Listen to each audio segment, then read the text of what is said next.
Hello everyone, Don here again with the next update on my 83 Mustang restoration project. Alright, last week I forgot to mention that I had sent out to get some metal parts cut up and bent up for me for my reinforcements on the inside of the car. I did that on Friday, and I was going to mention that they were out, and I got them back, got everything made by Tuesday. So what I did, I'd mentioned before in my previous videos about the interior, I mentioned that I was going to get some 1/8 inch plate steel bent up, and that's what you're seeing right there. That was 1/8 inch, and it's got two different bends in it, because that box is not flat. It kind of tapers at the very top. Let me kind of show you on this side over here. This isn't 90 degrees. Where's my finger? Sorry. This isn't 90. It's about 100 degrees. It's wider. And then you can see this faint ridge right here. That's about this is only like 3 degrees to this. It's like 93, and this is 100 degrees. So there's a slight bend here. The inner rocker panel is beveled down. So you can see I got those cut and fitted. And what I was originally going to do is I was going to notch out the steel to go around these supports here. And then I was laying in bed the other night thinking, maybe I'll just see if I can undrill the holes on this crossmember brace, bend them back out of the way, and stuff that down behind it. Because the whole purpose of this piece here is to reinforce the body. If I cut a big hole around there, and even if I weld it around there, it's still going to be a weak point right here. So I was able to drill spot welds out, pop those apart, move them out, and get that 1/8 inch plate in there. And then I did the same thing in the back. Yeah, you can just drill it out. But there's the channel here on the bottom. That's tied up. The car's creaking on me. And then the piece along the back edge, I had to do the same thing. So what I'll do is I'll stitch weld, about 1 inch stitch welds across here. You can see I had the clearance for that little hump for the rear seat track area. But I'll stitch weld it all the way around the bottom, probably weld it all the way around the front and the top, and then come back in and stitch weld all the way across the top. And then I had these pieces made here, and they're just setting in. These ones are pretty much snapped into place because of this hole here for the seat belt attach point. So I got those nice and in place. So, but these pieces, got them all primed and painted on the back side, primed and painted the patch panels I put in here. So once this goes together, and these are all ready to go now. I just kind of ran out of time today of welding this particular piece. And then after this is welded in, you can see there's a little better view of those tabs. That's the box back here. So this tab here and here. So this will get welded to this, and then this will get welded all the way up around the top of here. So, and then I'm going to tie a piece in across here too. Tie this all in as well. So that's a nice solid piece. So that was my idea to do all that. And then I also finally got out the cutoff wheel and chopped these things out. But before doing that, I made up some little cardboard templates, poster board. Here's one here. I think this is the right side. So I kind of made those up first, cut them out, checked them for fit, and then I put it on here and traced it out, and I cut that out. And then I took some about 35 thou steel, and well, not sure what gauge that is, but I took some of that and made 2 of these. And then I took the reinforcements on the back side, which these are the ones that came out of it. You can see how bad they were. The right side was worse. This is this side, but you got these things on the back side. So on this car here, these originals, the originals for this white car. This is for the blue. This is off of this car. I just drilled out the spot welds and removed those, sandblasted them, primed them, painted the back side of the steel, and TIG welded it all in there. So you can see that's all finished. And then all that's left to do is there's a nut plate that has to be slid into here. for your bolt attach points. So I got both of those done today. So yesterday I spent the day fitting those interior panel pieces.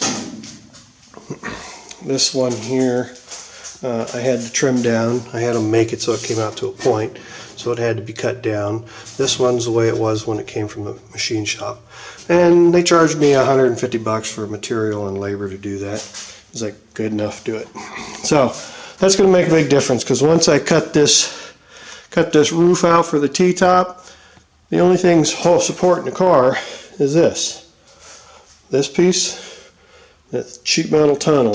It's the only thing that keeps this car from buckling. You know, this car, if they get rear-ended, even though it's got the frame in the top, if you ever see a convertible is completely open, you know, from the windshield all the way to the back, it's all open. There's no support there. The retractable top has absolutely no strength in them at all. So when you get rear-ended in one of those cars, they'll buckle, and they'll buckle right here.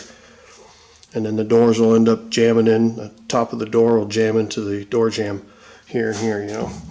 I've seen it happen. A guy at the racetrack got rear-ended earlier in the day, and then on his way out to the track he got hit again, and he could barely open his doors because it buckled. So that's what this is for. That's like I said, 1/8 inch plate. Let's see if I can show you the thickness of that material. So it wants focus. But it's nice heavy gauge. It's 11 gauge. It's actually, it's like 116 thou or something like that. Close enough. Come on, camera, focus. Yeah, this autofocus is running a little slow today. It's not too cold in here today. So that's what I've been up to. I wanted to get to work, and this here was all TIG welded up with that little 1/32 tungsten tip, so it allows you to do a very, very fine weld, as you can see. Nice fine weld.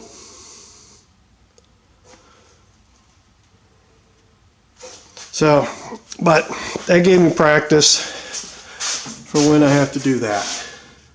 So that'll be next. I'll finish that off. I was hoping to get these welded in today, but because I had to paint everything, that blue paint was Rust-Oleum, just some stuff I had.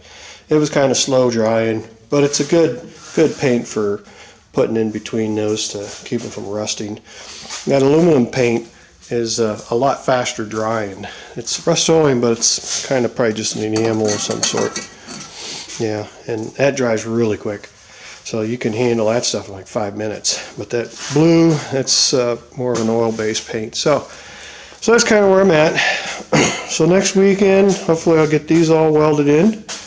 Get those welded in. Get that back end patched up. And then I'm pretty much ready. Oh, another thing I'm going to do is I'm going to buy some 2-inch strips. I was looking at getting some more 1/8 inch, 2 inches by 12 inches to go from here to there. And I'm going to weld those in.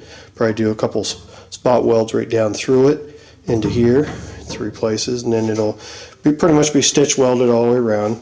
And same back here. This is just strictly the floor pan. There are pieces of reinforcements underneath here, but they still busted out, as you see on the driver's side. I threw some primer paint on there, etching primer on the bare metal, because I kind of ground those welds down a little flush, but I'm going to reinforce all 4 points on these, front and rear, because even the front ones will break on these when you get a fat body in the car and riding a long time. That really rock and rolls on them seats, and it breaks that point and that point. So, and then you have the gangster lean.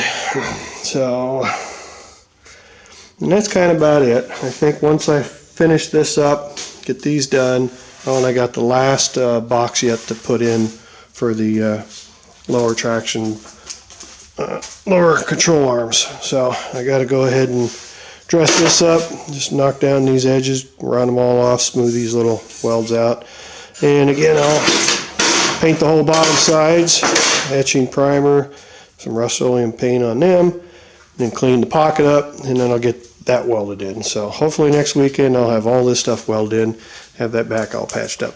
Because after this, then I'm probably going to go ahead and get to working on the Corsair. So this next week may be the last update. This week, was it Tuesday night, Wednesday, Thursday, we got 4 to 5 inches of snow, and it all melted, started melting on Thursday and Friday, and by yesterday it was pretty much gone. But yeah, I mean, it was mid-30s, 40s, Tuesday, Wednesday, Thursday up here. So again, more snow. Made a mess out of everything. Oh, still got that hole to patch up too. But when I get underneath this thing, I'm going to weld up some of this original metal a little more up in here for the upper control arms. I'll do some reinforcements on that because I need to make the attaching point on that inch to inch and a half lower. So I'll add maybe 3 extra holes to that with some 1/8 inch plate. I'll lengthen it so I can make that adjustable for my instant center. So and then I finally went ahead and cranked these things up 3-4 turns to get the body up higher, removing all this stuff from the top of the car, windows and everything, really threw the balance point off, and it was getting really hard to roll upside down. So I adjusted that today and was able to take that out. You know, all this metal in there was making it heavy, bottom heavy. So now it rolls easy again. And then the next step is get in here on a nice day, get all this stuff pushed outside, and get in here with a pressure washer and some soap and clean this inside out. Because after this stuff is welded in, clean up the bare metal and treat it, it's ready for some primer. I don't think there's anything more I want to do inside of this other than get it cleaned up. And then I'm only looking to prime basically the bottom. I'm not going to worry about going up inside till later. I just want to get up into the firewall, and it's hard to say what I'll do because this whole roof's got to be cut out too. So alright, I guess that's going to be it for this week's update. Again, I'll try to get what I can done next weekend, and then probably get onto that, the weather, if it ever tends to break. We're going to have a couple 70-degree days this week. Tuesday, Wednesday, it's going to be in the 70s, but Thursday, Friday, still 50s, 60s. So the temperatures up here have been great. I'm not going to be doing hardly any epoxy work on that. There is a little, but the canopy, I don't want to try and make the canopy in this cooler air. Taking it out of the hot oven into 60, 70 degree temperatures is not going to be good for a foreman. So that really needs to be a lot warmer. There's a few things I can do on it before that, but I've been trying to find some plexiglass locally to buy without it costing an arm and a leg. So, alright folks, that's going to do it for this week's update. As always, appreciate everyone taking time to watch these videos, and stay tuned for next week's. Maybe the last update for a little while, and I'll get on to the Corsair. So again, feel free to leave any comments, questions, or concerns, and I'll answer them as they come through. So again, thanks everybody for watching, and we'll see you next week. This is Don O'Don out.